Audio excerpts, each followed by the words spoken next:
وَلَقَدْ يَسَّرْنَا الْقُرْآنَ لِلذِّكْرِ فَهَلْ مِن مُدَّكِرٍ۔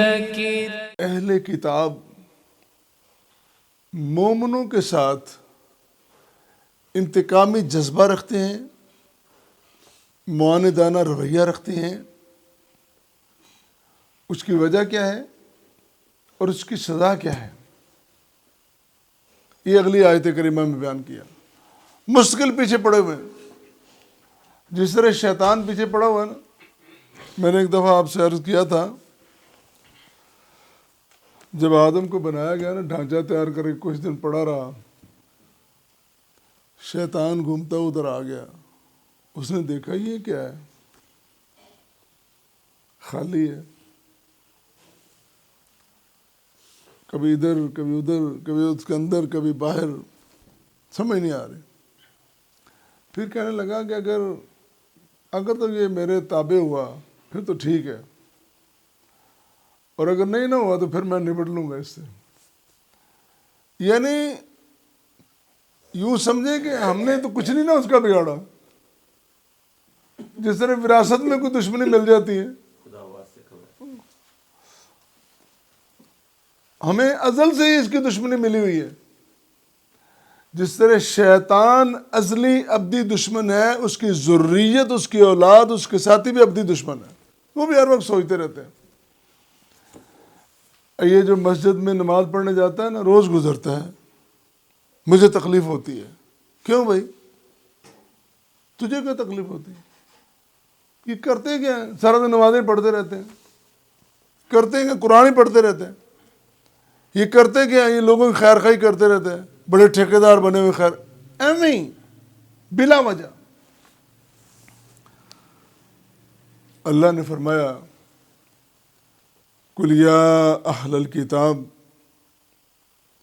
اے نبی مصطفیٰ صلی اللہ علیہ وسلم فرما دیجئے، اہل کتاب، هل تنقمون منا، کیا تم ہم سے ناراض رہتے ہو، منتقم المزاج بنے رہتے ہو، انتقامی جذبہ رکھتے ہو؟ الا ان آمنا باللہ، ہم نے اتنا ہی کیا نا کہ اللہ پہ ایمان لائے ہیں، تمہارا تو کچھ نہیں بگاڑا نا۔ قرآن کس طرح خوبصورت انداز میں بتا رہا ہے، تمہارے ناراض رہنے کی، لڑنے کی وجہ کیا ہے؟ ہمیں ایمان ہی لائے نا، ہم نے کیا کہا تمہیں؟ وما انزل الینا وما انزل من قبل، جو ہم پر اللہ کے رسول صلی اللہ علیہ وسلم پر نازل ہوا، ہم اس پر ایمان لائے۔ الحمدللہ ہمارا ایمان ہے کہ قرآن سارے کا سارا سچا ہے، حدیث مصطفیٰ سچی ہے، سنت مصطفیٰ طیبہ طاہرہ مطہرہ ہے۔ اور ہمارا یہ بھی ایمان ہے، وما انزل من قبل، جتنی پہلے کتابیں نازل ہوئی تعریف سے پہلے، جب تک ان میں تعریف نہیں ہوئی ہم ان کو صحیح مانتے ہیں۔ اور قرآن کی خوبی ہے، قرآن کو اللہ نے ان کتابوں پر نگہبان بنا دیا۔ آپ نے پچھلے سنا تھا مہیمن، اللہ نے قرآن کو مہیمن، نگہبان بنا دیا پچھلی کتابوں پر۔ یعنی قرآن بتا رہا ہے کہ یہ تبدیلی ہوئی ہے، رسول کریم صلی اللہ علیہ وسلم نے بتایا کہ تم یہ کام غلط کرتے ہو۔ وَأَنَّ أَكْثَرَكُمْ فَاسِقُونَ، اور یاد رکھو اکثر تم میں سے گناہگار لوگ ہیں، ان کو راستے کا نہیں پتا، ان کو اصلیت کا بھی نہیں پتا ہے۔ تو وجہ بتائی، پہلے وجہ بتائی، ان کی ناراضگی کی وجہ بتائی، پھر ان کی سزا بتائی۔ کس طرح؟ پہلی بات یہی، هل تنقمون منا الا ان آمنا باللہ، صرف اس لیے تم انتقام لیتے ہو نا، ہم سے بدلے لیتے ہو، ناراض رہتے ہو، دشمنی پہ ڈٹے اٹے ہوئے ہو، ہم ایمان لائے ہیں، یہی بات ہے نا۔ سورہ بروج میں اللہ نے فرمایا، وما نقموا منهم الا ان يؤمنوا بالله العزیز الحمید، ان کے نقم انتقام لینا یا ناراض رہنا یا دشمنی پہ اترنا، اس کی وجہ یہی ہے نا، الا ان یؤمنوا باللہ العزیز الحمید، اللہ عزیز حمید، عزیز غالب، حمید تعریف کیا ہو، حمد و ثنا ساری اس کے لیے ہے۔ اس اللہ عزیز حمید پر ہم ایمان لائے، یہی وجہ ہے تمہاری ناراضگی اور دشمنی کی۔ پھر سورہ توبہ میں فرمایا وما نقموا الا ان اغناهم اللہ ورسولہ من فضلہ، ان کا ایسا رویہ اختیار کرنے کی وجہ کیا ہے؟ اللہ تعالیٰ نے اپنے بندوں کو غنی کر دیا، اغنا، غنی کر دیا، مالدار بنا دیا، اللہ نے اپنے فضل سے اور رسول کریم صلی اللہ علیہ وسلم نے اپنی محبت اور شفقت سے۔ جب اللہ کی محبت مل گئی، رسول کریم صلی اللہ علیہ وسلم کی محبت، شفاعت، سب کچھ مل گیا، کن کو ملتا ہے؟ اپنوں کو۔ ایک بندے نے دامن مصطفیٰ کو پکڑ لیا، اس نے کہا میرا باپ ناراض ہو جائے، میرا بیٹا ناراض ہو جائے، میرے بھائی ناراض ہو جائے، ساری دنیا ناراض ہو جائے، میں مصطفیٰ صلی اللہ علیہ وسلم کو ناراض نہیں کروں گا۔ چھوٹی بات نہیں، بڑی بات ہے۔ ہم کیا کرتے ہیں؟ بھائی یہ کیا کر رہے ہو؟ اور دیکھو جی دنیا میں تو رکھنی ہے نا، رسول کہاں گیا؟ دنیا تو رکھ رہے ہو۔ جس رسول کی محبت کے دعوے دن رات صبح و شام ہیں تمہارے، میں صدقے یا رسول اللہ، میں قربان یا رسول اللہ، اور لفظوں سے کچھ نہیں بنے گا۔ وہ ہے نا کہ خرد نے کہہ بھی دیا لا الہ تو کیا حاصل، دل و نگاہ مسلمان نہیں تو کچھ بھی نہیں۔ دل بھی نگاہ بھی، ان دونوں کو اللہ واللہ، ان سب کو اللہ کے حوالے کر دو، رسول کی اتباع میں اس کو داخل کر دو، شامل کر دو، انشاءاللہ پھر خیر ہی خیر۔ پہلے تو یہ وجہ بتائی کہ ان کی اس معاندانہ روش کی وجہ کیا ہے، اس مخالفانہ رویے کی وجہ کیا ہے بتا کے، پھر آگے اگلی آیت مبارکہ میں ان کی سزا بتائی کہ سزا کیا ہے۔ اور سزا ایک نہیں، 8، ایک آیت مبارکہ میں 8۔ ہم اصل میں تھوڑا توجہ سے قرآن پڑھے نا، یہ سارے اسرار کھلتے جاتے ہیں۔ یہ راز کھلنا بھی لوگوں کو پسند نہیں ہے نا۔ آپ کو یاد ہے نا اس بر صغیر میں قرآن کریم کا ترجمہ نہیں تھا، لوگ قصے کہانیاں سنتے تھے، جو کسی نے سنا دی۔ شاہ ولی اللہ محدث دہلوی اللہ تعالیٰ ان کی قبر منور فرمائے، انہوں نے پہلی مرتبہ فارسی میں قرآن کا ترجمہ کیا۔ اس وقت ہماری سرکاری اور پڑھی لکھی زبان فارسی تھی۔ یہ اردو تو تب ہم نے شروع کی نا، پہلے انگریزی شروع کی پھر اردو کی، اور ہم نے سب کچھ شروع کر لیا، اور یہ نہیں کہ ہماری ضرورت کیا ہے، تو فارسی زبان میں ترجمہ کر دیا۔ لوگوں کو پتہ چلا تو لوگ لڑنے کے لیے آئے، یہ کیا کیا؟ بھئی کیا کیا میں نے؟ آپ کو پتہ نہیں آپ کے جرم کی وجہ سے قرآن کے سارے راز باہر آ جائیں گے، اندازہ فرمائیں، قرآن کے اسرار و رموز باہر آئیں گے۔ اور بھائی یہ اسرار و رموز تو نکالنے ہیں، یہ خزانے نکالنے ہیں، اس میں غوطہ زن ہو کے دیکھو، اس کے سمندر میں، اس کے بحر میں ذرا ڈوب کے دیکھو کیا کچھ نکلتا ہے۔ طوطے کی طرح بس ایک ہی بات رٹی اٹی ہوئی ہے، چھوڑ دو اس کو۔ قرآن کی محبت اختیار کر کے دیکھو، یقین جانے سرور بھی ہے، اطمینان بھی ہے، کامیابی بھی ہے، کامرانی بھی ہے، اور یہ شفا بھی ہے۔ قرآن میں شفا بھی ہے۔ وَنُنَزِّلُ مِنَ الْقُرْآنِ مَا هُوَ شِفَاءٌ وَرَحْمَةٌ لِّلْمُؤْمِنِينَ۔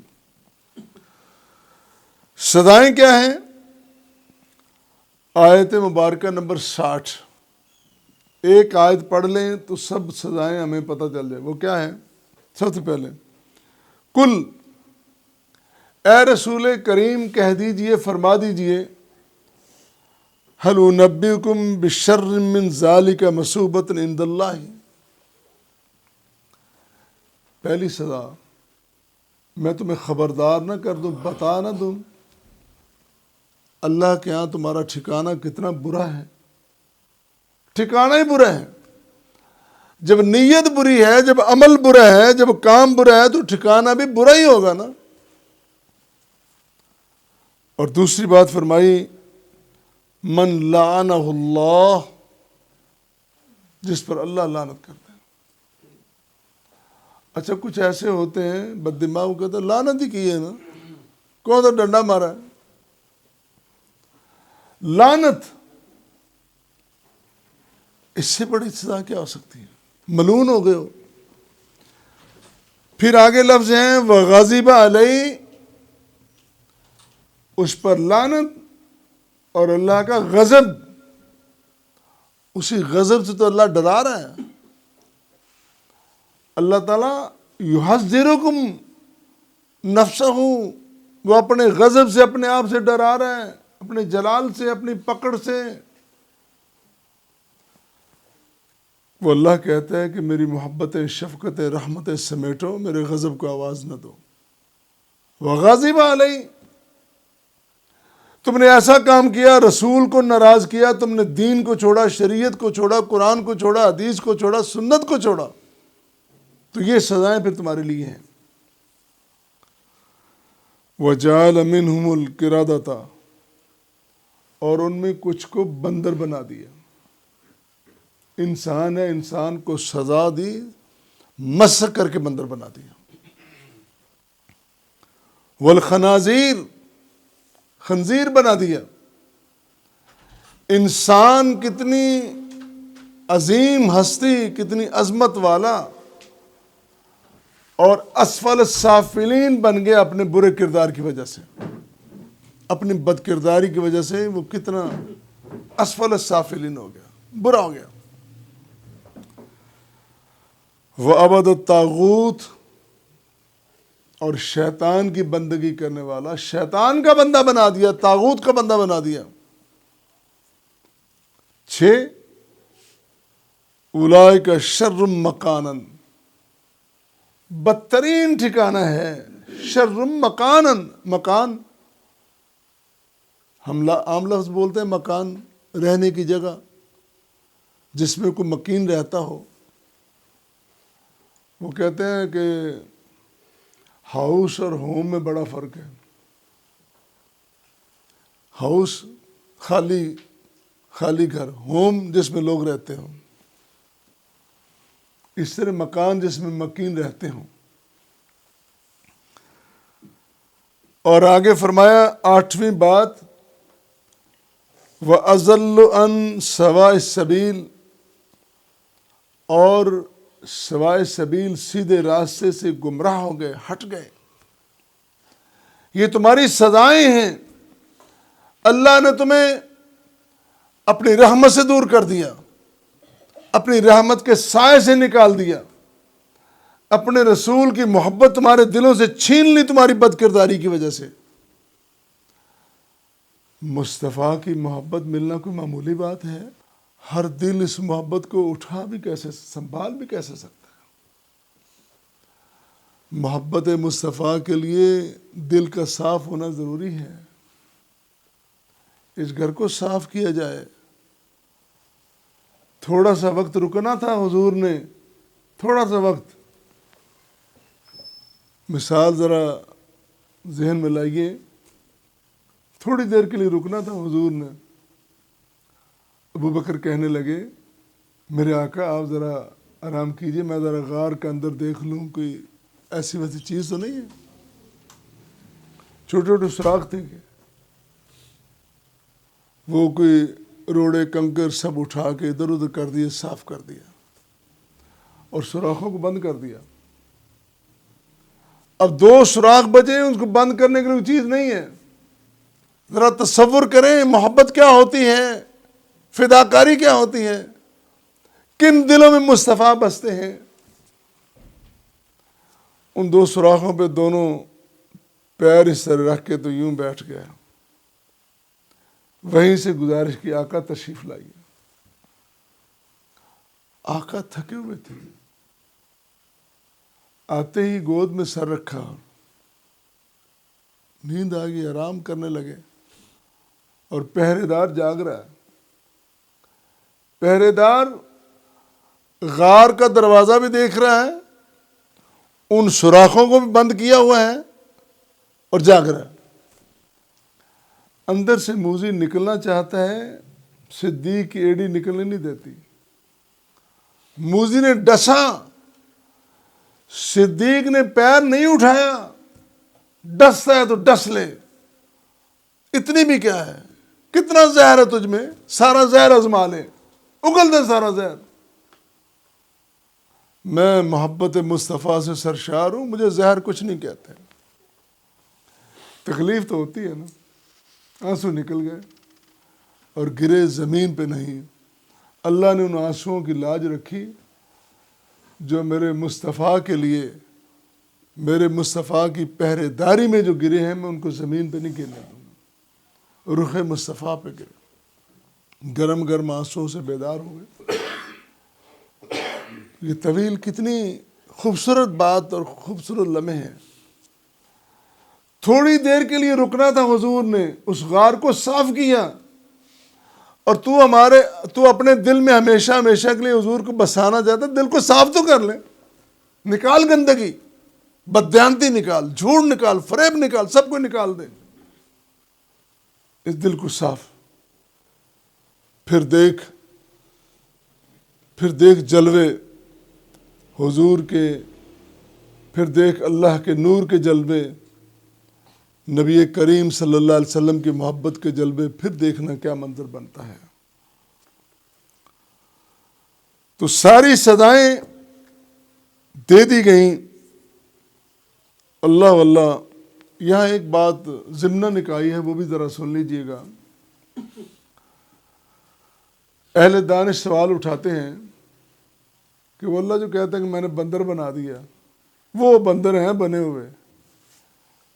کبھی کہتے ہیں کہ بندروں سے انسان بنا، کبھی کہتے ہیں انسان سے بندر، اور وہ چلے آ رہے ہیں۔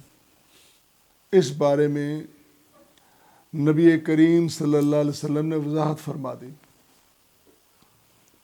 جب حضور وضاحت فرما دیں، باقی کوئی چیز رہ نہیں جاتی۔ حضرت عبداللہ بن مسعود رضی اللہ تعالیٰ عنہ راوی ہیں، اور صحیح مسلم کی روایت ہے۔ آپ صلی اللہ علیہ وسلم نے فرمایا، ان اللہ لم یخلق قوما او یمسخ قوما فیجعل لهم نسلا ولا عقبا۔ جب بھی اللہ نے کسی قوم کو تباہ کیا یا مسخ کیا،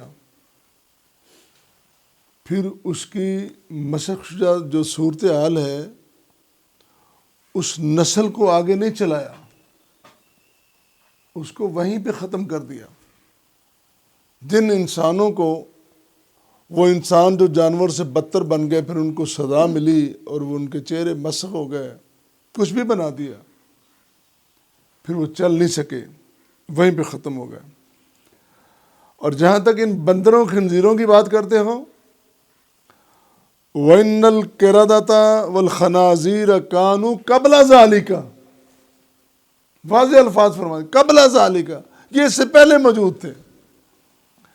یعنی جس قوم پہ عذاب آیا، ان کے چہرے مسخ ہوئے، ان کی نسلیں، ان کے ساری صورتحال بدل گئی،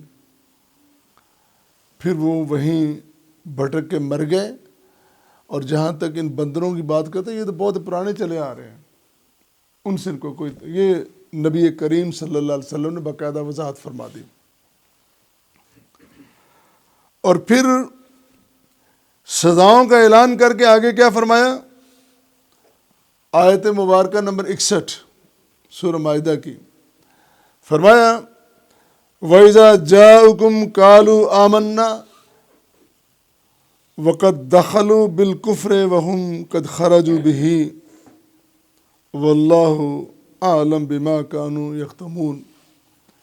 جب وہ آتے ہیں نا، آگے کہتے ہیں ہم ایمان لائے، منافق، پرلے درجے کے منافق قریب آئے، بازی آپ کے ہیں، آپ پر فدا ہیں، ہماری جان بھی قربان ہے، ہمارا سب کچھ قربان ہے۔ فرمایا کہ ایسے لوگ ہیں کہ قد دخلوا بالکفر، کفر کے ساتھ آئے، وہم قد خرجوا بہی، اور اسی کفر کے ساتھ نکل گئے۔ یہ ایمان کا اظہار صرف ان کا زبانی تھا، ان کا اندر، ان کا دل، ان کا من، وہ سارے کا سارا کفر میں ڈوبا ہوا، رچا بسا اس میں۔ اور اللہ جانتا ہے بما کانوا یکتمون، جو کچھ وہ چھپا رہے تھے۔ اللہ کے بندوں سے چھپا سکتے ہو، اللہ سے نہیں چھپا سکتے، نہ اللہ کو دھوکہ دے سکتے ہو۔ یخادعون اللہ والذین آمنوا، اللہ کو اور اللہ کے بندوں کو دھوکہ دینے کی کوشش کرتے ہیں۔ ما یخدعون الا انفسہم، اپنے آپ کو دھوکے میں رکھے ہوئے ہیں۔ اور اگلی آیت کریمہ فرمایا وَتَرَىٰ كَثِيرًا مِّنْهُمْ يُسَارِعُونَ فِي الْإِثْمِ وَالْعُدْوَانِ وَأَكْلِهِمُ السُّحْتَ لَبِئْسَ مَا كَانُوا يَعْمَلُونَ۔ آپ دیکھتے ہیں ان کو جلدی جلدی بھاگے چلے جا رہے ہیں، گناہ کی طرف، زیادتی کی طرف بھاگے جا رہے ہیں، دوڑ لگی ہوئی ہے، دوڑ لگی ہوئی ہے، یسارعون، اور حرام کھانے پہ لگے ہوئے ہیں۔ لبئس ما کانوا یعملون، یہ جو کچھ کر رہے ہیں بہت ہی برا ہے، ان کو اپنے انجام کا پتہ نہیں،